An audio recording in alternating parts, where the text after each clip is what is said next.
Warning, this podcast contains explicit sexual language and should only be listened to at work if you're looking for an excuse to connect with your HR representative.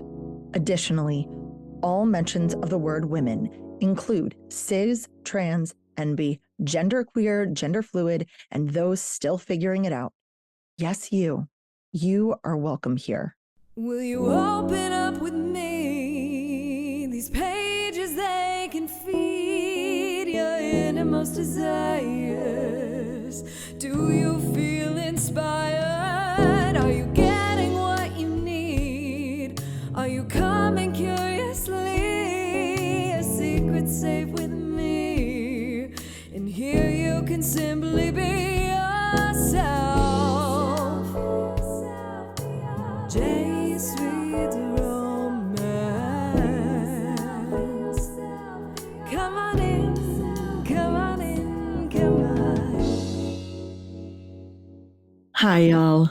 This is Jace, she, they, and you found Jace Reads Romance, a community dedicated to empowering women about sex and sexuality through the reading of romance novels. We have a reader interview today. It has been a while since we've been able to, it's been a while since we've had one of these, and I am thrilled to introduce Katy, who is a romance aficionado, consumer, lover. I don't want to say gorger, but maybe you would say gorger of romance novels, and learn more about her journey and what brings and why I brought her here. So Katy, would you like to say hi? Hi. I'm really excited. I'm Katy, she, her, and I'm very excited to be here. I do love romance novels. And I would actually call myself a devourer of romance novels because they're like a little bit like, well, once you start, I cannot stop. You have to plan things. I shouldn't start them at certain times in my life, but like, yeah, they're good. I got to get in there, but not all of them. So we can hear more about my journey. We're gonna figure out like the minute you said devour, all I pictured was cake. I don't know why. I went, yep. Romance novels are like cake. And you know what? There are some flavors that you love, and there are some flavors that you can pass on. Yeah, this is so true. And some you're like, ooh, that's actually going to make me feel really bad. Yeah. You're like, I love it, but I'm going to be sick afterwards. Yeah. Okay. So, devourer of romance novels. When did you start reading romance novels? I feel like when I was a babe, I'm just a reader. I'm a reader of books, and I like books. And I think I've discovered, I just turned 40, everybody, and I feel like I discovered I like what I like, and books are the thing that I like. I like if I at the end of the day like to relax, I like books. That's the thing that like speaks to me. I don't do a lot of television. I don't movies. Like all the visual stuff is like I really like my mind and my worlds that I create, and books are the things that are awesome. And I'm not a writer. And I am an artist and a performer in some ways, but like I am not a writer. I don't have that thing. So it also means I can just like love beautiful writing and prose, and I'm not good at it. I've tried. Yeah, so I feel like that is kind of who I am, of like I just like books. That's my medium. Romance novels in particular, I feel like as a kid, like I feel like the first one, like those little like I mean, I was like a big Babysitters Club and like Sweet Valley High reader, and like female friendship is love, and I kind of like I'm like I just love like connection and story like that. And then I read like Miss of Avalon in like my sophomore year of high school and was like, oh, this is fun. It makes me feel things. And then I like I was like I feel like I was a popular romance novel person as long as with my books of like, oh, if there's a popular one, I'll read it. I feel like I like some of them I read early on were like, I don't like this. I don't like the narrative of like some of like the 80s romance novels. Like I was like, ooh, this will be fun. And it was like, no, this is like just the patriarchy and like how we have to like live with it. And like, sure, it's a little hot, but like he gets stolen the credit cards at the end of the day. And it just was like, that's not cool. And I will say, like, so I was like a popular romance novel reader of like, if there was a good one that came out, I'd read it. And I loved it. I loved it. But every time I tried to take like a deep dive, I'd be like, oh, it gets weird. It gets very weird. So I would read like the usuals. Um, and I read Twilight, like, and I was like, oh, okay. And only read the first one because I was like, I don't know. There's something like super YA about it. And I just was like, I don't know. Didn't get me. I avoided like all these things. And then last year, I'm going to be honest, last year, a friend was like, Katie, you have to read Akatar. And I was like, A Court of Thorn and Roses. And she was like, Yeah. oh, it's a thing. And, I've been like an Emily Henry novelist. Like, I love Emily Henry, like those popular, like romance novels for a long time. And Mhm. then I read A Court of Thorn and Roses and was like, this is the weirdest book for like, it'd be like, this is the one you all should read. It is like, this girl gets like tortured. It's like, I was like, I mean, equality. I guess the girl can get really beat up too. And then I was like, but I'm into it. It took me like a day to read it. And then I read the second one, was like, oh, I got to chapter 55 and was like, oh. And then since then, my friend was like, just there's more. And she just gives them to me and gives me titles. And then I was like, oh, so I feel like I've been a devourer of romance novels for only like a year. And it also has led me to like my sister's buy and like she gives me a lot of queer romance novels and I was like, oh, these are great. And I have a friend who's in historical romance. So like also I didn't realize that like romance had gotten good.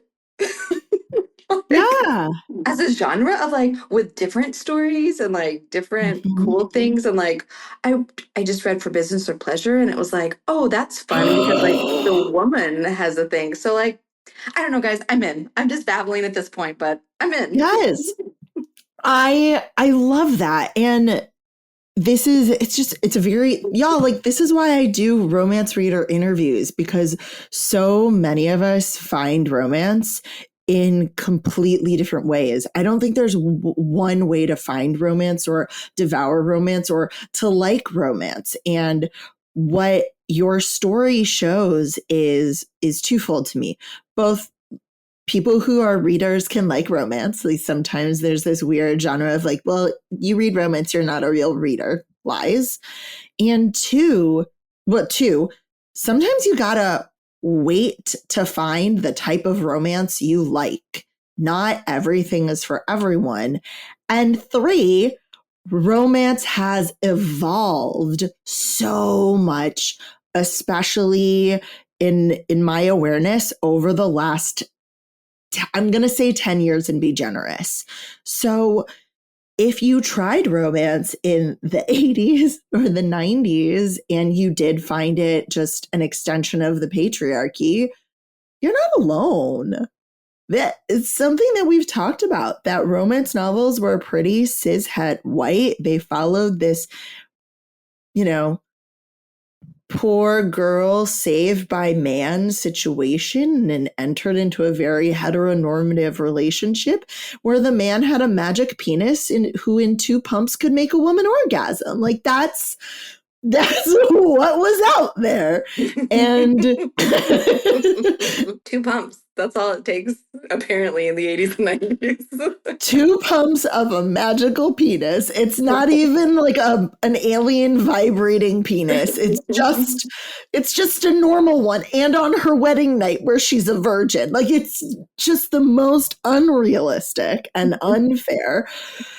But there has been this evolution.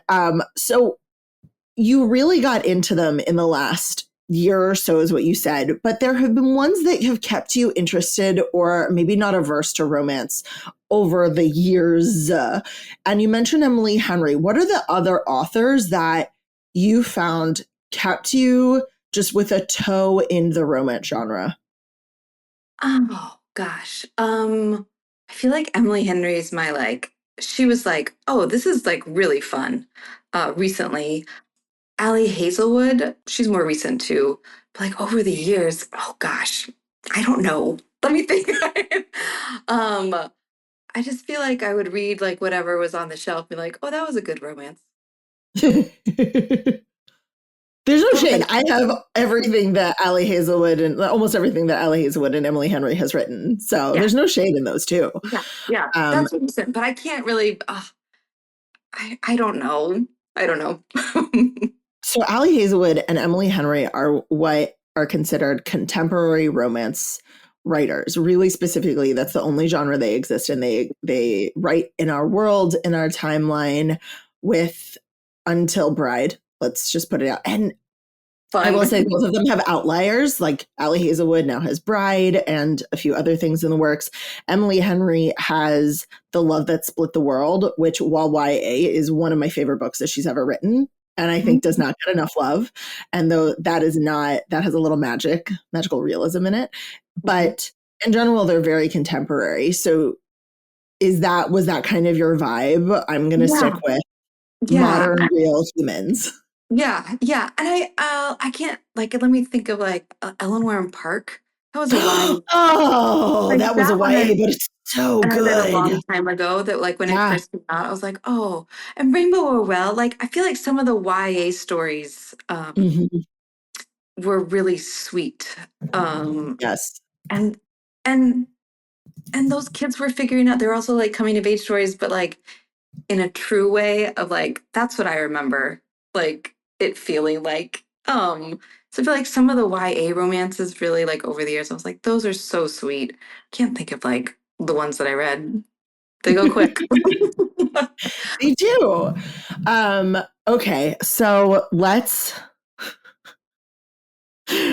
Oh man, I don't know if I've said this on the podcast yet, y'all. This is where the hate's gonna happen. I have read ACOTAR and I have read A Court of Mist and Fury, and I have not read anything else in that series. I read the first, I think, three. I was in the fourth, Throne of Glass, and I went, no, thank you. So I'll be very transparent. Sarah J. Maas, at this moment, not my cup of tea. Respect the love that people have, respect the fact that she builds beautiful worlds. But in terms for actual stories, I'm okay. So tell me what it was about that series. And y'all, thank you, Katy, for actually saying, because so many people in the book world just call it ACOTAR, A Court of Thorn and Roses. And they call it that. They call the whole series that. It's just a stand-in for the whole series. It's currently 5 books written by Sarah J. Maas.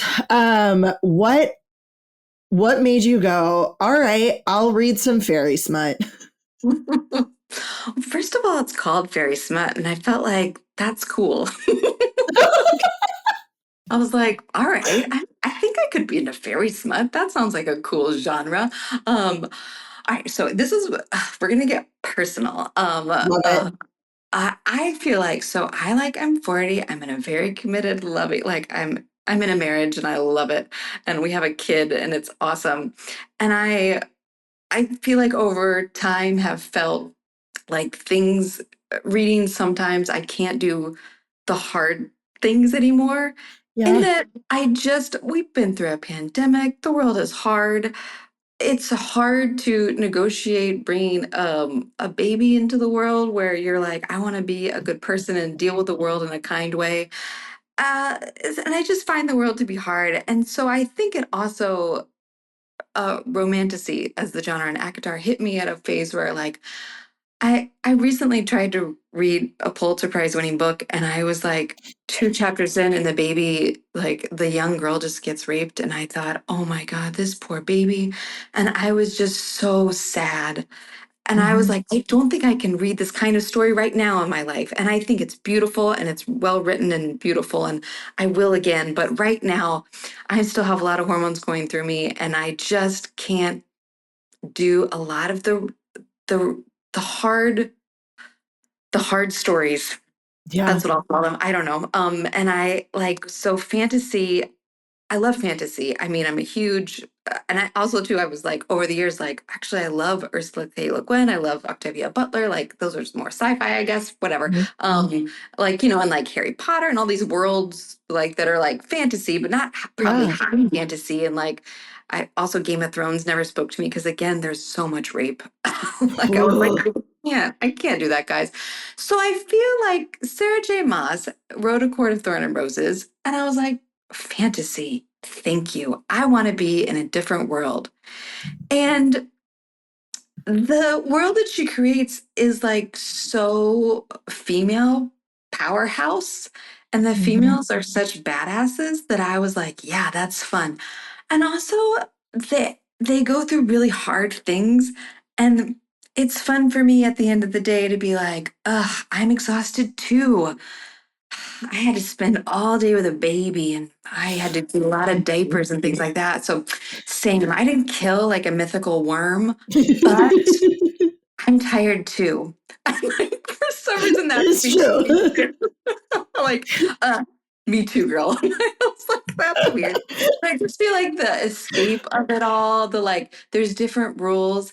And Mhm. then like the romance, I will say for me, and a lot of romantasy, there's a thing where like all the girls are 19. If you just in your mind make them 20, if you just in your mind make them 25, it's awesome. It doesn't do anything to change the book in any way. They're all just 25 guys. I feel that. Or as well, if they're written in a way where they're more adult, I'm like, okay, you're clearly 25, but you're saying Yeah, you're 19. But then there are some books where I'm like, oh, these are 18-year-old feelings. yeah, and I'm not Wow. as into it. It's funny. So for me, Iron Flame was that about like, well, you guys are just so young and feeling, and I don't know. Like I'm here for like the get together, the like I'm in a committed relationship. I'm here for the like, ooh, will they, won't they, like fun. But like that one, I was like, oh, you're young dudes. Just get over yourselves. I mean, I still read both books. I'll read the third because I think the boy is pretty hot when they get together. And also there's teenage dragons. Yeah. Fun. um, but Akatar, like A Court of Thorn and Roses, and then A Court of Mist and Fury, I just also like I haven't read smut like that.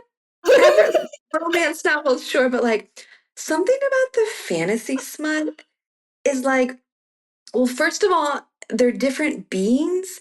And I'm someone that like it takes me right out. Like if I feel like at any point there's no consent or the man has more power or all these things, like it just takes me out. And so it's just like that's why I think contemporary romance is so great because I feel like they've empowered a lot of the female Mhm. stories and the male stories and the queer stories. Like they just empowered everybody in a way that no one's saving anybody because that sucks.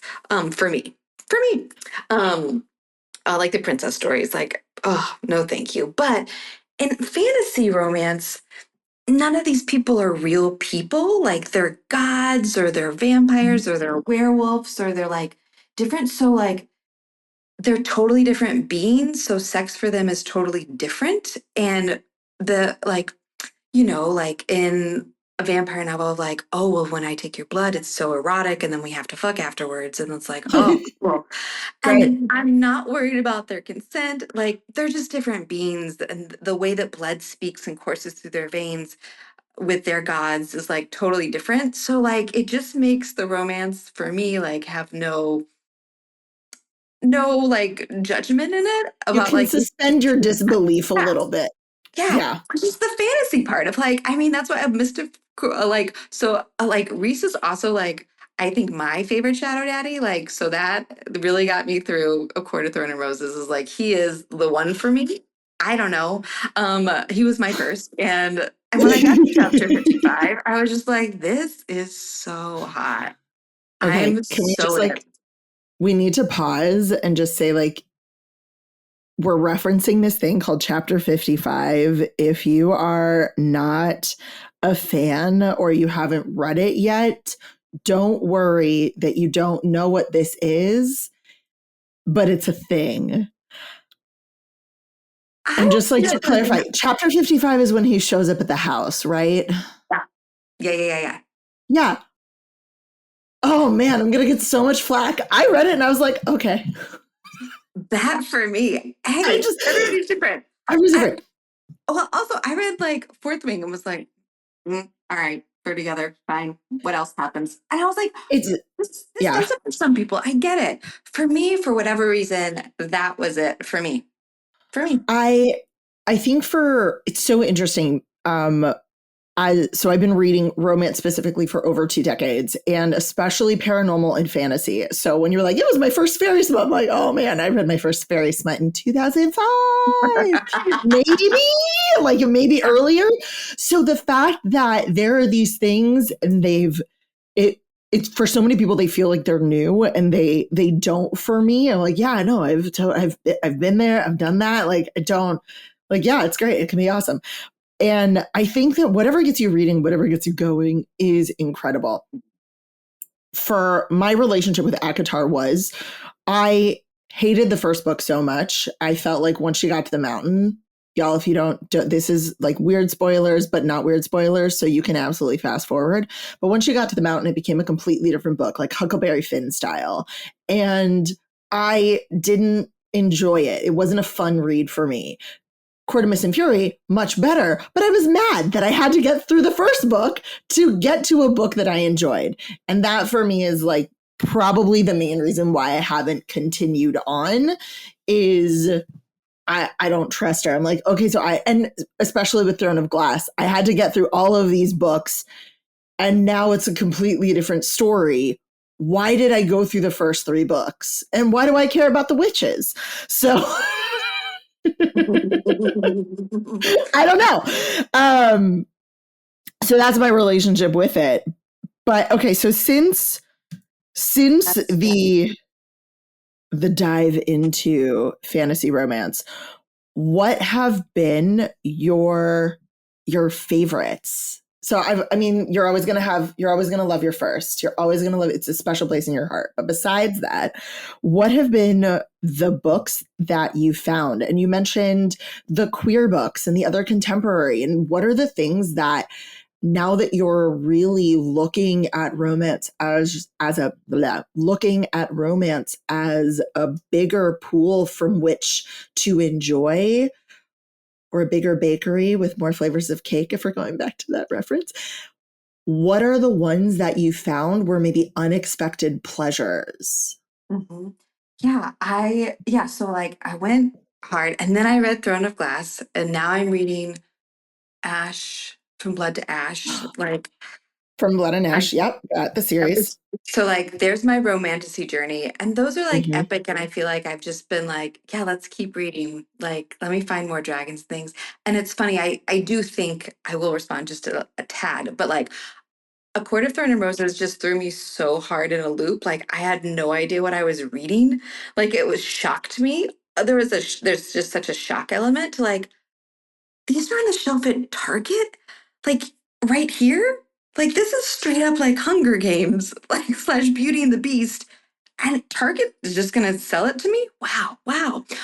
So it just kind of shocked me, and I feel like since then I've been like, oh, I don't know that if I read it, I don't think I read it first. I would have been like. I would have been like, Yeah. this is just bonkers, guys. But I do think Throne of Glass, like just some characters that she builds and some of the world building is really fun. And not all of the books are fun because Sarah likes just Mm-hmm. torture sometimes. But then some of the characters are like, but that twist was so fun. Because she twisted a bunch. And I like a twist. And then yeah, Ash and all the things. And then I think it's like then for the other romances, there's just every like all the bookstores and all the reading lists are recommending really good ones. So Mm-hmm. I feel like something that surprised me was I read those portrait of a Scotsman. What's the first one? Evie Dunmore. Evie Dunmore. Yeah, I read all those. Mm-hmm. And I like historical fiction, but this was like a historical fiction romance. And I was like, this is fun. And I also thought it was more of just a historical fiction novel. I was like, oh, these are the first women that went to Oxford. I thought it was on a plane and it was like, and his bulge. And I was like, oh, we're not They're just so lightly spiced though. They like talk a good game and then nothing. It's like almost nothing happens. yeah. I'm like, And okay. yeah. So I was like, those are kind of fun. So I thought like that. I think the Portrait of a Scotsman is the best one. I haven't Because read it. It's on my shelf. that's the one for me that I was like, And there's the sex. Thank you. Thank you. If we're gonna do this, let's just go in like let's have the sex, please. For me, that was fun. Um, uh, and then Cleat Cute, like that's a one Oh I my God, read that that was was so like, sexy. yeah, That one was so sexy to yeah, me. yeah. And like Red, White, and Royal Blue, like that was Hmm. really fun. And what that author, I've read the Train one too. One last Um, stop. yeah, like those are queer and fun. And then there was one that was like a YA romance that my sister was like, read it. And then I did in like a day. I was like, that was really good. It was like about a cheerleader. Like she's oh, I forget the title of it. I'll think of it. Like she's coming down or whatever. It's like a cheerleader and like she wrecks this girl's car and like they have to like carpool for the rest of the year. But it turns out they are like hot and heavy by the end. And it's so fun. um so yeah, I feel like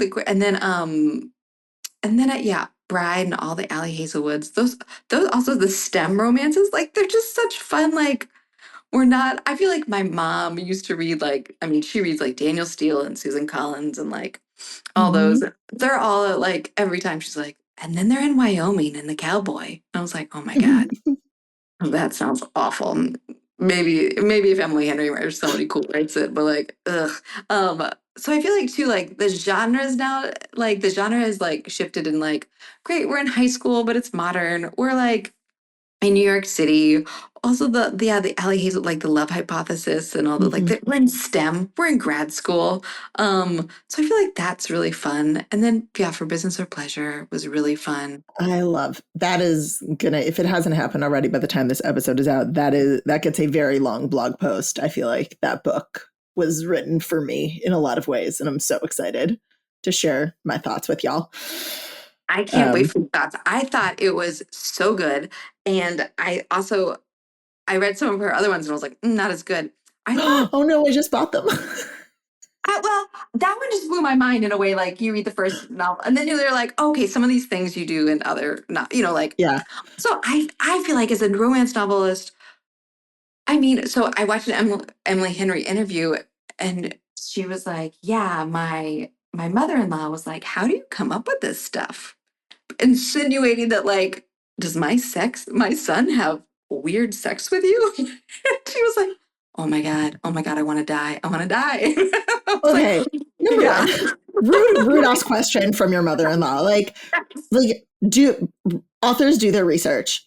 But two, Emily Henry's sex is so vanilla.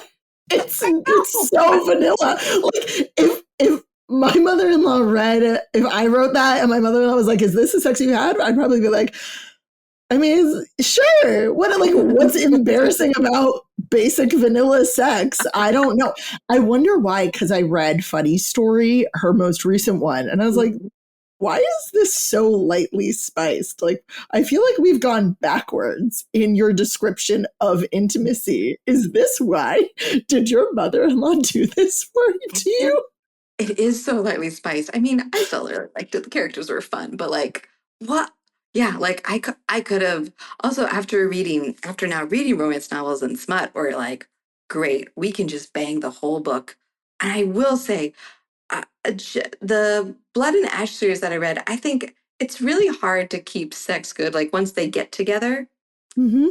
I think some of her like they get together early and then they keep getting together, and that's hard to sustain.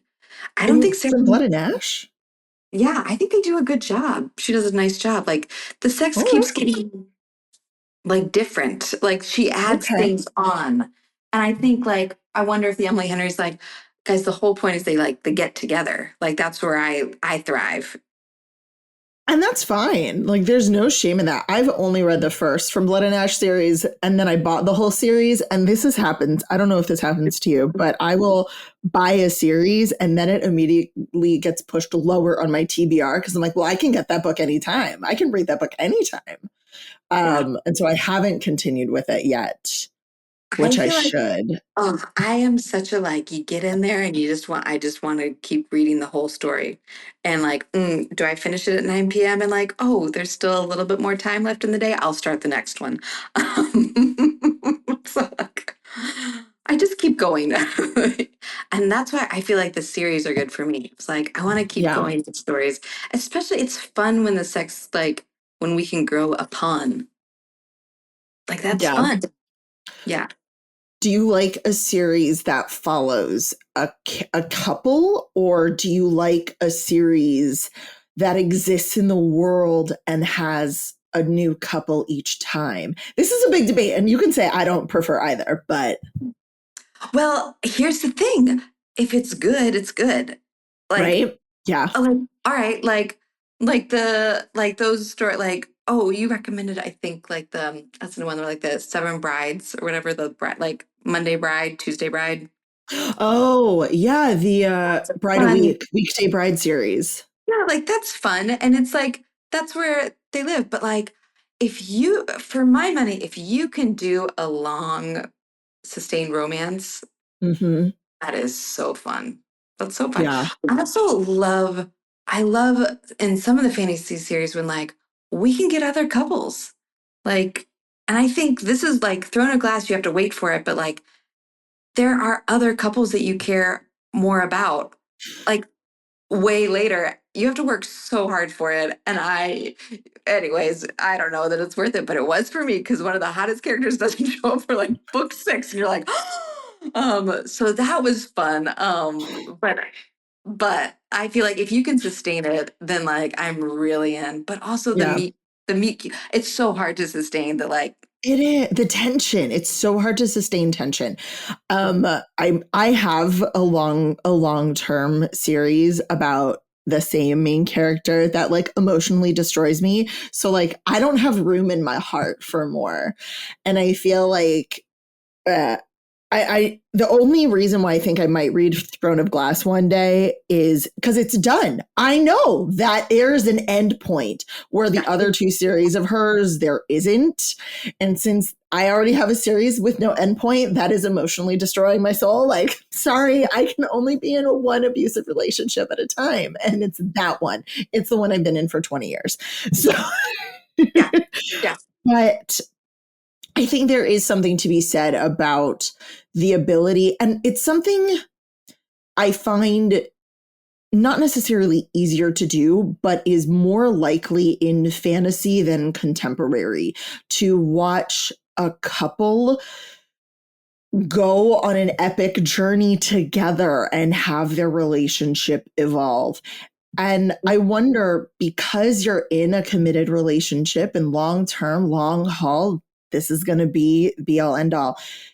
Life, just regular life, is trials and tribulations. And the fact that you can watch a couple not go through the same thing you are, because that can be like, oh, I want to watch you deal with like the craziness of paying your mortgage, and is the Honda gonna survive or should we upgrade like that. But those are the things that we deal with in our real life. Watching a couple deal with, are the dragons gonna survive, is might be a cathartic way to watch that and remind us that there is more than the meet cute and the get together, and that life is the epilogue. It's the journey that we go on with that chosen partner. Yeah, I think so too. It's so like, yeah, I just that fantasy element like really lets everything down and like, oh, Mhm. yeah, let's just live here for a while. You know what I thought of? I think my original, I was so into Discovery of Witches when it came out. That was maybe my OG Your OG. OG. Hmm. Okay. That's a big one that people like. Is it considered romance? And here's the reason. I know that like to be specifically romance, you have to have a happily ever after. And that is something really comforting to a lot of humans. That's the difference between, women's fiction and romance is, at the end of the book or the series or whatever it is, they are going to, even if they change the love interest, there's going to be a happily ever after for that couple, for those people, Hmm. um, in a way that, and I don't know if Discovery of Witches was too long or too far back for it to be considered romance. And I haven't finished that series, so I don't even know. Oh my God. Well, when you get there, no, that was like, oh, the main vampire is so hot to me. It was so fun. And she's a witch and like it's an academy, like they're at college in the Mm-hmm. beginning, like they just do all of it. They do all of it. And then you're It's like long. on It's a this long journey. book, y'all. It's long. And I feel like that was like, oh, I'll go on this journey with you. But then it was like, there's nothing else like this. And what's different about like today is like, Yeah. okay, you finished A Court of Thorn and Roses, try Throne of Glass, try Shadow and Embers, try Iron Flame, like try, like, oh, try this, which has just kept me going. And also Yeah. like so fun. It's so fun. Also, I will say, it's so fun as a person who reads a lot of books, like I love talking about books. And also like it's hard to join book clubs. Like I used to have a book club and it was awesome, but like everybody's really busy. Then the pandemic happened, all these things. Like it's just hard to join book clubs. And there's some bookshops that have them and that's awesome. And like it's on a Tuesday that like I can't get a Yeah. babysitter. You know, like it's just like, oh, so podcasts are really fun, but also the ones that like it's just hard because you also want to talk about the books that you like, but that has changed in like, Mm-hmm. oh, now I go to my social media and it just shows me memes of A Court of Thorn and Roses and people reacting to them, and then other fantasy series and like your podcast, and like there's so many people talking about it that it's so much fun as a reader to just be like, oh, look at that meme, that is what I thought. It Like is. it's so fun. Yeah. Reading is one of those things that is, for the most part, a solo activity. We do it by ourselves in our room, in our safe space, out in public, but nobody else is reading with you. And unless you're lucky enough to have friends that you can text or a community already in, and I feel very lucky that there have been people in my life who have been reading. Okay, maybe not reading as much as I have, but reading smut along with me for the 20 years that I've been reading it. And so there was never a lack of humans that I could talk to and be like, oh my God, you want to know what happened? It's now like I found my first polyamorous relationship. Do you know where things go? It's so. And that, I think, is one of the main reasons why I love this podcast is I want to be that person for others. If you don't have that in your life, is, oh my gosh, I just read Pucking Around. Like I had to draw a diagram. Or like I'm about to dive into some R.L. Calder. I know that R.L. Calder has I think it's 8 men and 1 FMC in her series. Oh my God, I got Steffi's attention with that one. So like it's all out there, or it, and especially now there's so much more romance out there, and I feel like romance is just more accessible. And even 5-10 years ago, no one was talking about romance the way that we're talking about it now. And so when I remember, I might have shared this before, but my roommate in college, when we moved into an apartment together and we were setting up our living space, she said, you can't put your books on the shelves out here. I don't want people seeing them. Oh no. And I'm like, and I get it. Like, I get it. We're 20. She doesn't want to read about my polyamorous vampire romance series. Like, I get it. It's not highbrow. Like, I went to a pretty stuffy fucking college. Like, we're all like, people are a little bit elitist. I totally understood. But that was what everyone thought. Like, oh my God, are you reading that in public? And it's so funny because now so many romance novels, you might never know they're romance novels. They've got cute covers. It's adorable. They're flowered. You don't know what it is. Back in the day, my romance novels were all like artfully shadowed, naked bodies dripping with. It was very like this. There's no guesswork on what's going to happen in this book. So the fact that you now have so many more people who are openly reading romance, who are showing off their romance, who who can just like be out there is really incredible. I think it makes a big difference for humanity. And something that this comes up a lot, and I'm very curious as what your opinion is, because I know mine, but like, I'm only one opinion. I want all y'all's opinion, like not just Katy. There is this weird idea of, well, if you're reading smut, you must not be satisfied at home. Yeah. I wish you could see how hard she laughed. Mm, mm. No. Well, this is, I mean, it goes to the like, well, hey, I'm in a very committed relationship and we have a really nice time. But reading about it for me is like, oh, let's look at different experiences and what they do. And this is actually my hope for the children in the future and maybe my daughter about like, hey, let's read about sex and things that like you can find out what you like. And it's really Yes. safe and like, oh, that's pretty sexy. And like, like it's just like hot to read about. I mean, people say that and then everyone watches Bridgerton and you're like, you guys, same, same. Like, I feel like, yeah, like the people that are like shaming the like, oh my God, wow, not good at home. You're like, no, this is fun. Again, nobody gets to like fall in love every day. Those stakes are so high and there's a lot that has to go on and like all the things, but like you can read about it every day. That's fun. And also I'm tired. I don't want to be 19 and have to fall in love again. Oh God, it's terrible. But I hope that like with so much more and like reading, like when you read about stuff, you also like you're like, huh, that would be cool. Maybe I'll suggest that one. Or like, that's not for me. That's not it. Cool, cool. Glad it works for some people.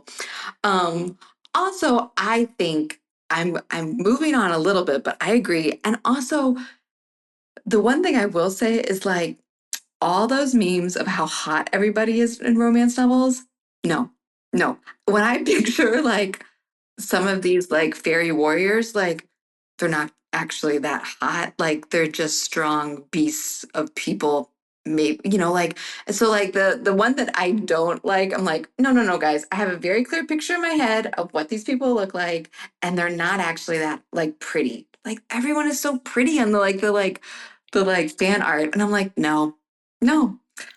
So that's something for me. I was like, I really like it when they look normal or like because they're people and I'm interested in their feelings and how they're feeling and going through the world. And I'm actually not interested that they're like the prettiest people. You're Which is not also interested maybe in their why, forums. yeah. You know what? Thank you for those episodes. It's what the readers want to hear. And I feel like too, like things like that are like you were like, God, who cares? Like that's the thing. But maybe that does it for some people. And they're like, you know what? A strong forearm. Okay. Yeah, yeah, yeah, yeah. I will say, this is the thing that has taken me out the most of Yeah. any romance series is from Blood and Ash when every single time he goes down on her, he's like, honeydew. Like that's the thing he thinks it tastes like is resemblance of. And you're like, oh, like every time I'm like, ooh, sexy, sexy. Oh, honeydew? And like my daughter had honeydew this week and I was like, stop. It's so funny. And like Every I don't time. know, like anytime I put my mouth on another human's body, I want it to taste like a human body. Like in not a creepy way. Like I don't even love flavored lubricants cuz I'm like also they're all artificial tasting. And unless I'm putting a food substance on your body, like I don't want to taste anything but your body. Yeah. But also, like food substances don't go everywhere. Do not put food substances in places where they do not go. No. Thank you. it's Yes. Yes. it's a very important thing that I think people get wrong. That also takes me out of the moment. Anytime I'm like, oh, that's not sanitary. That's wrong. That would be Yeah. that would Yeah. lead to many complications. Yeah. Yeah. Also, other sex things of like, guys, also, I don't need you to like, I'm over the trope of like how he just loves going down on her.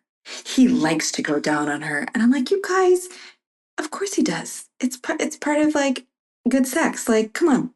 There's lots of things. And I'm so over There the like, is.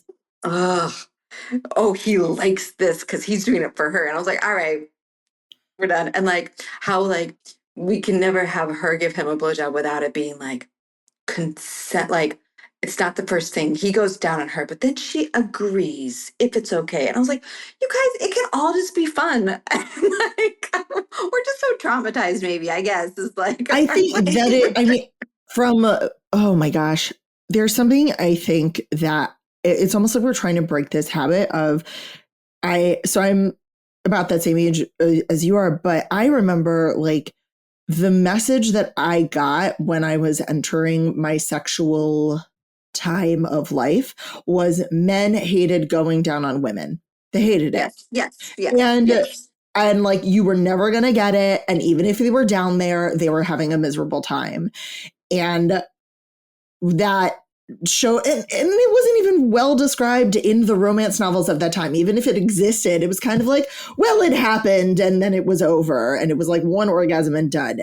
And so the fact that we're now getting scenes where there are partners who are passionate about their paramour's pleasure, I think is really important, because that was not the message that I grew up with and from the media, and it was not the message that the people that I was having sex with grew up with. And so those times there was a lot of challenge.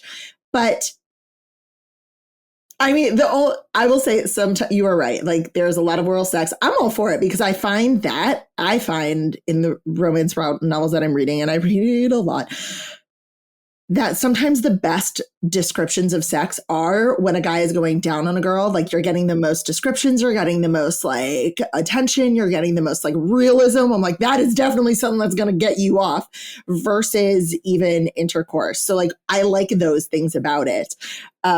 And I will say, like, it will live rent free in my brain for forever. In The Princess Trap, Ruben admits he has an oral fixation. He's like, if I go down on you, I'm going to have an orgasm on my own. And he does. And it's amazing.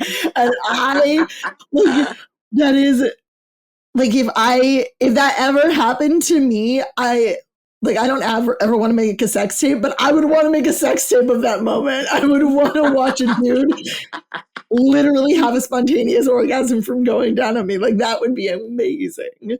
Is it all the time? No. But would I rather read a lot of like oral sex versus what I found 20 years ago, which was, okay, well, if you're not having an orgasm from penetration alone, your vagina's broken? Yeah, I would. Yeah. Correct. We're course correcting. It's fine. Course correcting. But A little I too am far, like, but like. All right. So as we wrap up, now that you are devouring all the flavors of romance novel cake, it's going to be one of my favorite metaphors ever. What are the things that you hope you see in future romance novels? mhm. um, I feel like some overarching of like, I just want us to keep like the queer characters, the like diversity, like just keep telling like the different stories, because that's really the fun part, is like reading so many different stories and so many different voices. So like I think keep going in the queer, more diverse routes is like an overarching genre thing. I think for me specifically, I want to see more maybe 40-year-old women. Like, I mean, there was a great book last year that was like The Adventures of Yamina Al-Sarafi. It's like a Mm-hmm. pirate story. It was one of my favorite books. And it was like a 40-year-old pirate had to do one last job. And she was like, would fight these people and then be like, my knees hurt so bad. And you're like, yes, yes, they would. You just slayed you slayed like 5 people and then your knees hurt. Yes. Oh my God. So I feel like the more 40-year-olds would be better. If we can also just agree to make the age like 25 for young, that feels good for me. For young girl and like 300-year-old man creature. If we can just go up to 25 when he's already 400. Ugh, and like just I feel like too like just keep it contemporary because I think we're in a cool time in the world where like we're like feminism and all these things like we're just getting better about like people's pronouns understanding who everybody is Mhm. and if like we just have to keep doing that also in like our love stories too. Yeah. Yeah. Ooh, that is such I hope that too. And I immediately opened up the Adventures of Amina Al Sarafi. That sounds amazing. Like, oh Guys, yeah, my I'm niece heard. so in. Oh, like yeah, She it's like, oh real. god, she like, oh wait, she like cuddles with her baby right before because she has like a 9-year-old girl. She has to leave and go on her one last trip, and she like loves her so much, and like she like is like she wants to cuddle all night, and she's like, oh, I'm gonna regret this in the morning. Like I'm gonna be so weird and stiff into weird places, and I was like, yes, Yes, that's yes, you exactly will. what you think. You're like, oh my god, this is such a cute moment. Ow, my hips are gonna hurt so bad, but I want to hold you. I love this. Like that's exactly it. Like Oh my more of gosh. that, please. If you've ever watched a video, like there are some people who post those like night visions of them sleeping with their kids or their kids like coming into their bed at night. And it's like, it's the worst sleep that you'll ever get in your life. Like you basically just fought the Kraken in your dreams. It is. And you're like, I love it. This is so sweet. There are going to What? be days where you won't want to do this anymore. I'll treasure this time together. Yeah. Oh my gosh. That's so funny and so real. Okay. So here at Jace Reads Romance, we have 5 questions. I have 5 questions that I ask at the end of every interview. And they are, what is your favorite romance novel? Now that we've mentioned it, Discovery of Witches. Ooh, okay. Good. I love that. Mhm. Where/how do you prefer to read? Are you a physical book, Kindle? Do you have a special reading space? Anywhere all the time? A What is it for physical you? a physical library book paperback. Oh, I love a paperback. At night in my bed alone when everybody else has gone to sleep. Really? Okay. You're lucky if your partner doesn't get Mhm. woken up by the light at He all. sleeps full on his face sometimes. It's fine. It's fine. We've worked it out. And that is a good marriage, y'all. That is what it means to be in a committed long-term relationship. All right. And Jason Roots Romance, we have this concept here called comfy sexy. And it is the belief that in your comfiest, safest space, you can also explore your sexuality by reading your like sexual side, by reading a romance novel. And often we show it with, lace and athleisure or lingerie and sweatshirts. But when you hear that phrase, comfy sexy, what does it mean to you? I'm gonna get very specific because I think the comfy sexy thing is like in my mind, it's like leggings and a really oversized sweater and like a sword on her back. Like that is like, comfy, sexy, dangerous. Is like Comfy sexy dangerous. I think is my like, ooh, that's how I want to feel. Yeah, that's so great.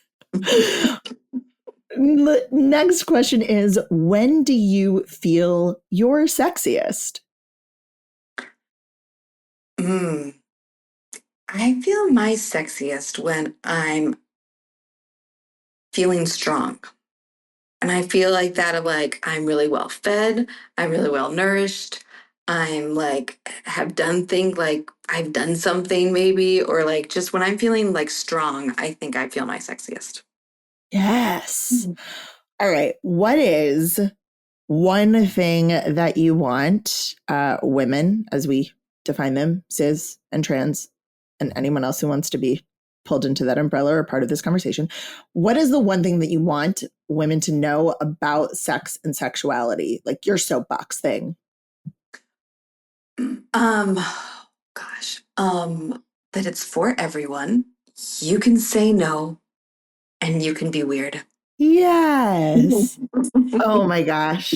Katy, thank you so much for joining me here today. This was so much fun. I loved hearing about your journey, what got you hooked, what kept your toe in the year before you became a devourer of romance.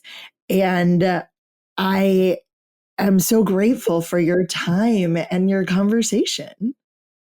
Great, me too. This is so fun. I Yes. love talking about these books. I know. And I don't know if you do, if you are open to our listeners finding you, connecting with you, being another human in real life or on the internet, where might they find you? On Instagram at Katy Darla, KatyDarli. That's me. Amazing. You And I might will see have some memes or baby content. memes, baby content, books.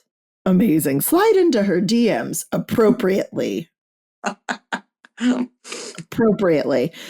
All right. All of that will be linked, as well as all the books we mentioned, in the show notes at jacereadsromance.com. Thank you, Katy. And thank you all for listening. I hope that you had as good a time as I did. Bye. That's it for today, y'all. This has been a 3 Paws Productions podcast. Our producer is Seffi. Michael Achenbach is our patient editor. Our theme song is written and performed by Diana Weishauer. You can find show notes and so much more at jacereadsromance.com. That's JAYCE Reads Romance. Follow along on TikTok and Instagram at Jace Reads Romance. If you'd like to ask a question or share a story for the podcast, call and leave a message at 661-JACE-RR. That's 661-529-2377. Or send an email to jace@jacereadsromance.com. Finally, like and subscribe so you can get every episode when they drop. You can also leave us a review to help others find us. And remember, this is Jace holding space for you.